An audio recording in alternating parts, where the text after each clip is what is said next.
Hi everyone, this is Jason Zach from Nathaniel School of Music. So what you just heard were 4 chords, obviously: D major, F sharp minor, G major, A major. Traditionally, a chord progression is 4 chords, and if you're new to the piano, you'll have to, learn a chord progression which is a minimum of 2 chords and I guess a maximum of 4 chords, as most pop songs do. Now, with these 4, you can accompany pretty much anyone who walks up to sing. It could be a friend, or you can even accompany someone in your family, a band, or even yourself for that matter, and a choir. So in today's class, this is not really a theory lesson. It's just you going to focus on nailing down these 4 chords and trying to look at the foundations of playing chords in terms of maintaining strict time while having fun, and also looking at things like inversions, which are very useful while shifting. So the goal of this lesson is just to kind of play these chords in a rock solid way and entertain people and sing and a lot of other things. So get your pianos out. You'll be playing along with me, and it is for beginners. So don't worry. You just have to know a scale, 4 chords, and then we are good to go. Okay, so before we get started, it'll be nice if you can consider hitting that subscribe and turn on the bell for regular notifications. Also, we are at Patreon, so all this stuff will be notated and my handwritten notes are kept waiting for you there. Check out the link in the description. So first off, the D major scale. 2 sharps, namely C sharp and F sharp. C sharp at the 7th, F sharp at the 3rd. And the chord progression I have for you is the chord built out of the 1, then the 3, then the 4, and then the 5. So you might want to write down the D major scale, and you'll notice that D is the 1, F sharp minor is the 3, G major is the 4, and A major is the 5. Major chords are at the 1-4-5 degree and the minor chords are at the 2-3-6 degree. Okay, so D major, F sharp minor, G major, A major. And in the left hand, usually, or unless otherwise mentioned, or unless it's a slash chord, we'll always play the root of the chord. So D major, you just play D. F sharp minor, you play F sharp. G major, play G. A major, you play A. So coming to the triads, each triad has 3 notes, as you know. So D major has D, F sharp, A. F sharp minor has F sharp, A, C sharp, and so on. However, when you start the chord progression, considering it's D major, F sharp minor, G major, A major, you could start from the root of the chord in the bottom. That will be called as the root position. So you could do all root positions pretty much. Okay. However, it's a bit more efficient to use inversions. So D major, D, F sharp, A, F sharp minor, F sharp, A, C sharp. So I've said F sharp, A twice. That means it's common. So in this case, F sharp and A are in common. You retain those positions and you slide from D down to C sharp to get you that extra note of F sharp minor. And don't forget, when you go down to C sharp, you tend to play C sharp in the left hand. You need to watch out for that. Play F sharp because that's the true root. So now when it comes to G major, the next chord, you have nothing in common, right? So you just slide or retain the inversion. So in this case, since F sharp is in its second inversion, what is the second inversion? It has the root in the middle. So since it's in the second inversion, you just slide to G again in the second inversion, and then A again in the second inversion. However, this could be subjective. You might want to change the inversions for taste or for different flavor.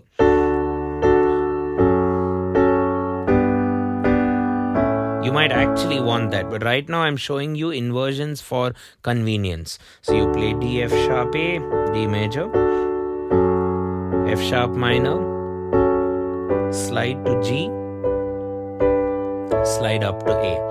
And a few tips while playing these chords: if the last note is black, you use your ring finger. If the first note is black, you could use your thumb or you could use the index finger, depending if you have taller fingers. and then D, G, B, E, A, C sharp. Actually, even D, G, B, G major, you could use your ring, or you could save the ring for the A major chord. So let's do that again. Starting on the root position,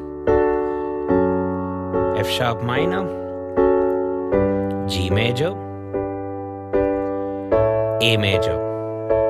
Coming back,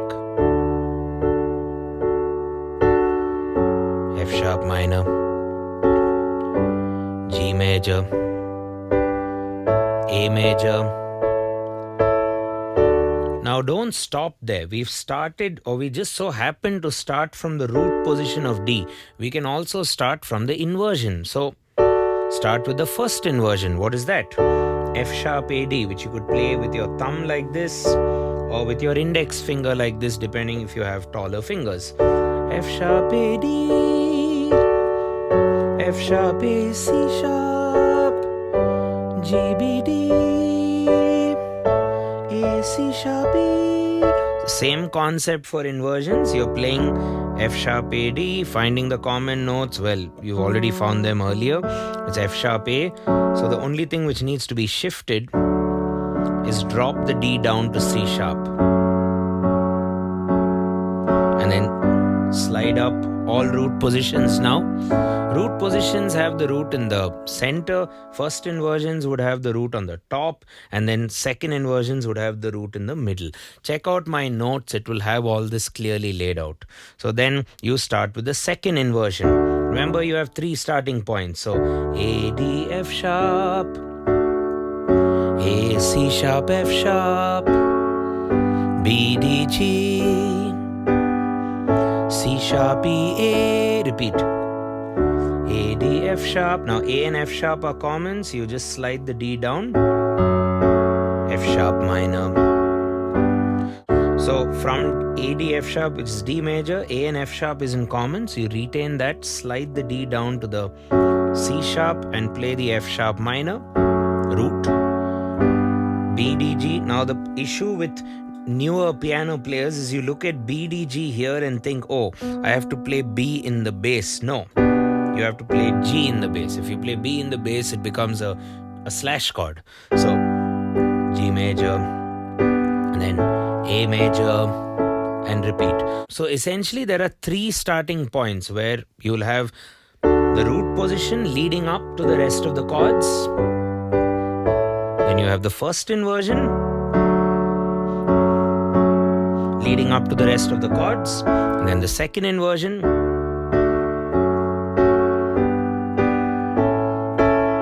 Okay, so you have to practice 3 things. So now when you play these chords, you have to ask yourself the question, how long are each of these chords in the 4 chord sequence being played for? Are they being played for 2 counts each, or 4 counts each, or is it a 3/4 time signature, in which case you'll be playing each chord 3 times and then shifting, or double bar? So you have to decide that based on the song or based on your composition, but a good start would be play each chord 4 times and then shift.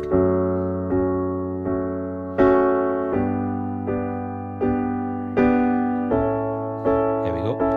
Don't forget, the left hand always plays the roots. Okay.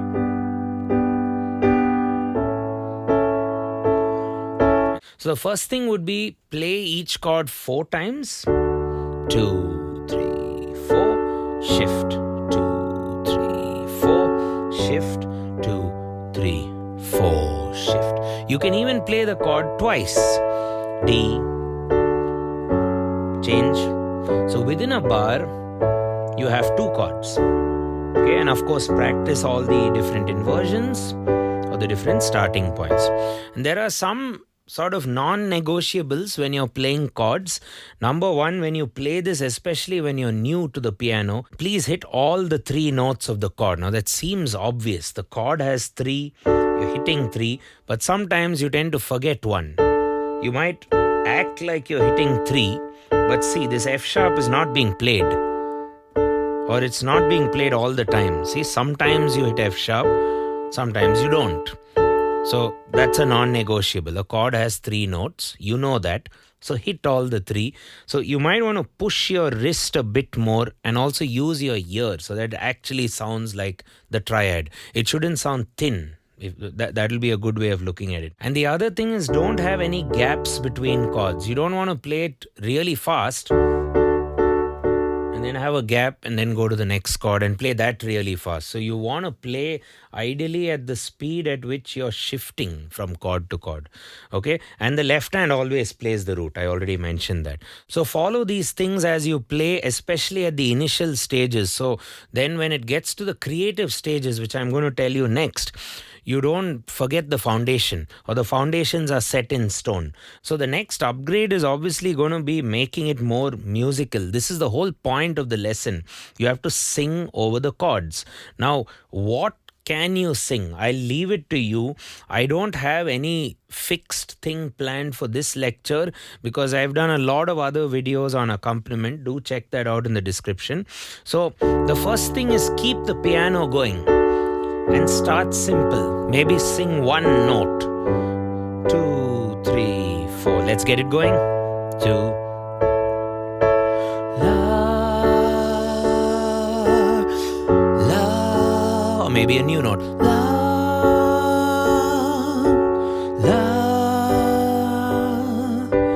la. Just one note per bar. And now maybe 2 notes per bar. La, la.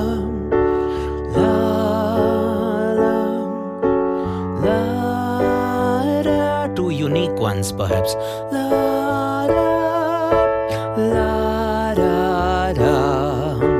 La, da, da, da, da. Or you can improvise. La, da, da, da, da. And try to, whatever you hum, try to keep it independent of the rhythm that you're playing. So it shouldn't be ta na na na na na, or so it shouldn't be ta na na na ta. Or if you end up doing something like ta na na na na na na na na, you don't want to copy what you're singing. So your voice has to be creative and it should improvise, and then your piano has to still be rugged and be very foundational. So when you're just playing, you kind of tend to focus on the piano, your timing, and all the articulation. However, when you start singing, things might start going south. You might lose timing, or your piano, like without singing, your piano was 100%, but with singing, it kind of dropped. So you need to do this with singing, especially when you want to eventually work with others down the line. You have to kind of sing yourself, even though you might not be a professional singer. So singing is crucial since this is an accompaniment lesson. And lastly, just adding a few things or few upgrades, if you will, some articulation and bass movement.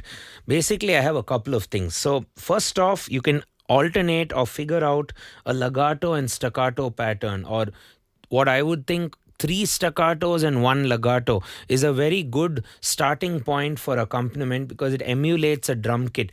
It's hats and then open hi-hats or ride cymbal.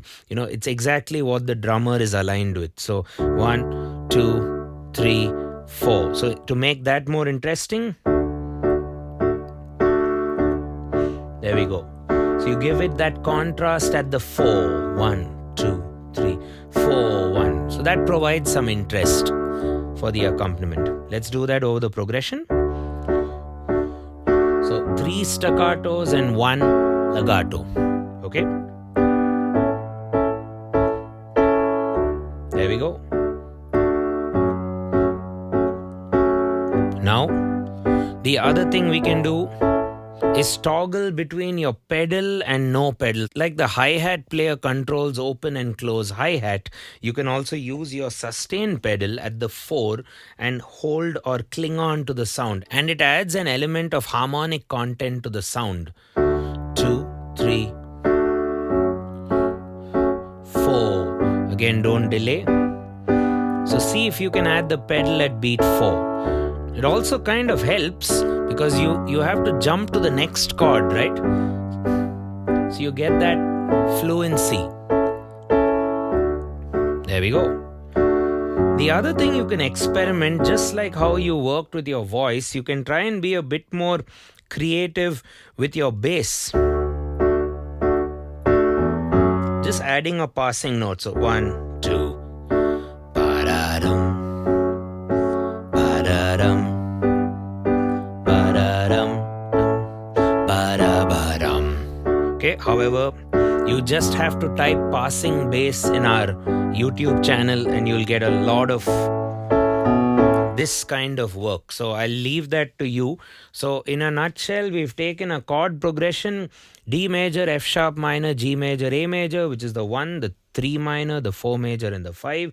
We've looked at an exhaustive study where you have to play it with all the 3 starting points: root position, first inversion, second inversion. From there, you have to go through the other chord with the common notes or with the sliding technique if there's nothing in common. We worked on 4 times per chord or else 2 times per chord.